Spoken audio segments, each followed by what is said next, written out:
The if function is probably one of the most crucial functions that any Excel user can learn. Today's video focuses on the if function in Excel. We'll explore how to use it by itself, figure out when it's necessary to use multiple ifs, and learn how to mix it with other functions like and or.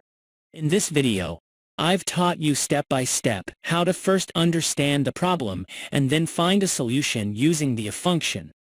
I believe this will solve over 90% of your questions on this topic, of course, with practice. So, watch this video to the end. Also, I would appreciate it if you could subscribe to this channel. Let's start with the basics.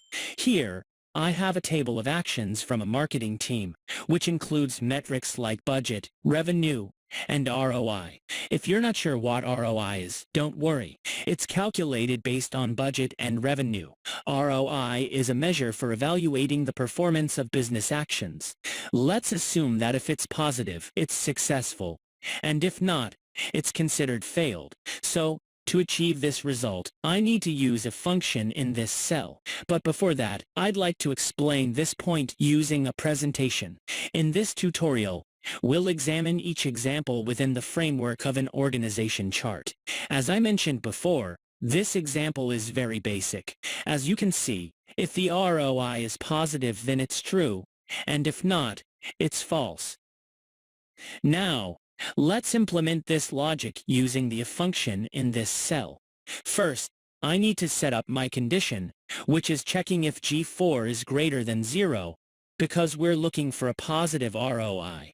So, this becomes our logical test. Next, I'll add a comma, and in the next argument, I decide that if it's positive, it should be marked as successful, so I click on L3. And, if it's not positive, it should be labeled as failed, so I'll select cell L4 for that. Now, I click here and the formula continues to the end of the column. But we're noticing an issue with the results. They are incorrect. Why is this happening? The reason is that I neglected to lock the two arguments. The row reference for G in my formula shifts accordingly, and so does the row reference for L. I need the references to cells L3 and L4 to stay fixed. So, I lock these values using the F4 key. Now, I extend this formula down to the end of the table again, and you can see that the responses are now correct. Let's run a quick test to confirm its accuracy. For instance, take row 9. The ROI is positive, so status correctly shows as successful. But if I change the value and reduce the revenue to 500, making the ROI negative, the status switches to failed. Just like that. It's that simple. Now, let's advance a step further and delve into a more intricate example. Let's examine a scenario where the ROI dictates different statuses. If the ROI is above 50%, it's classified as successful. If it falls between 0 and 50%, it's moderate. And if it's negative, it's considered failed. Let's first visualize this problem on a chart to understand the logic better. The primary question is whether the ROI is more than 50%. If it is, as we said, we'll classify it as successful. But if not, it splits into two scenarios, either between 0 to 50% or below 0.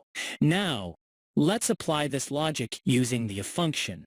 I start by setting the if function, starting with the logical test argument. According to our assumption, G4 should be greater than 50. I add a comma and specify that if this condition is true, it should reference cell 3, marking it as successful, and I make sure to lock this reference. Then I add another comma. But here's the crucial part: which condition should it meet next? This nested if checks if G4 is greater than 0, it should reference cell 4.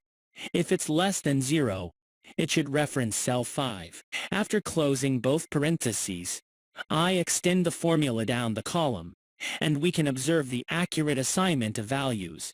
For a quick validation, let's test a specific case, this time on row 5, which is initially set to moderate.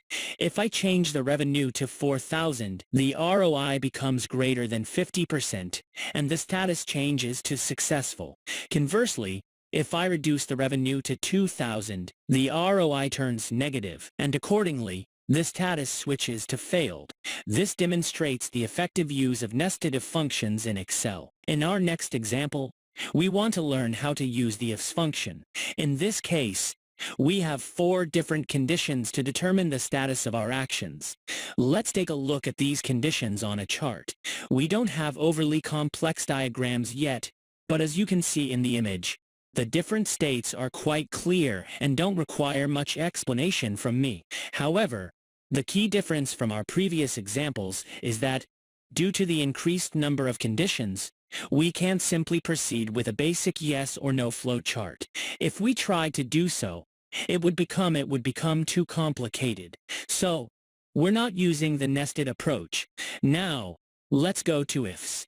Here, I call the ifs function, and you'll notice that its structure is different. It allows you to write several logical tests, each with their corresponding true outcome, effectively making the false scenario the next logical test in line. So, I'll input all the arguments as you see here.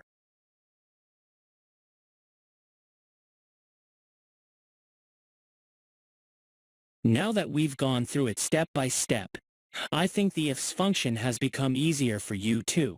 So, let's quickly move on to a more complicated situation. In the real world, it often happens that you need to check 2 conditions at the same time, and if both are true, then your condition is true. What should we do for this? In this example, if I want to approve a marketing action, I need to have spent a low budget on it and also have a positive ROI. As you can see in the image, within my main condition, I have 2 conditions that are important to me, and both need to pass together. If both are okay, then my condition becomes true. Otherwise, it's false. To implement something like this in Excel, I need to execute a combination of 2 functions. I start by writing the if function and then use the and function. You'll notice that this setup allows me to input multiple logical conditions. Following my problem statement, I first specify that the ROI should be positive and then that my budget, which is in cell E4, should be less than 1,000. And then I close the parenthesis. This entire setup forms the logical test for the if function. For the true status, I reference K5, and for the false status, L5, and then extend the formula down the entire table. Testing this part can be interesting. You see, there are many cases of need to review. Why? Because they don't meet one of the 2 conditions. Remember, both conditions were mandatory for us. For example, in row 4, I spent less than $1,000 and also achieved a positive ROI. So, this marketing action is approved. But in row 5, because I spent more than $1,000, even though the ROI is positive, this action can continue and needs to be reviewed. If I change the budget to $250, my status changes to keep going because this action meets both conditions. It's time for the 5th example. In this example, everything is like the previous one, with the difference that if the marketing action meets just one of the 2 conditions, it's approved. This means in the conditional statement, as you can see in the image, instead of and or is used.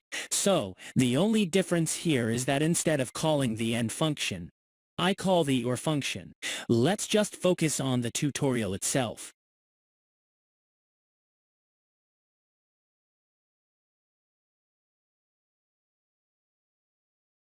Now it's time for the test.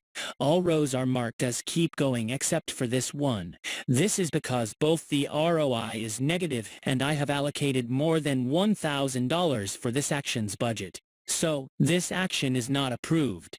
However, in other cases, the action is approved.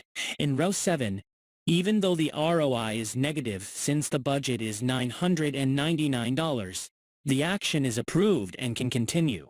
I remind you that when we use the or function, passing just one of the conditions is enough for the main condition to be true.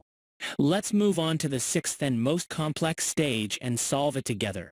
You'll only be able to solve problems like this through practice and regular work with Excel. The problem we need to solve is written in this cell. Let's quickly go to our flowchart to better understand the problem. This flowchart has more purple circles than any of the previous diagrams, indicating the complexity of the issue. Here, we have a large OR at the top, telling us that if any of these two conditions are met, the condition will be true, or in our case, the marketing action will be acceptable. But what are these conditions? These conditions themselves consist of two other conditions, where parsing both is mandatory. This means we need to use the AND function. In the first part, both the ROI must be positive, and the budget spent should be less than $1,000, while in the second condition, the revenue must be more than $2,000, and this CPA should be less than $20. Don't worry if you don't know what CPA is. Just know that the lower it is, the better. Now, let's use everything we've learned so far to write a formula for this flowchart. The first thing we do is call the if function. As we learned, since we only have two parsable answers to our condition, we don't need to use ifs. Then, we bring in the OR function because we said if one of the two main logics is true, the condition passes. Next, in the first logic of the OR function, we call the AND function and set what we explained.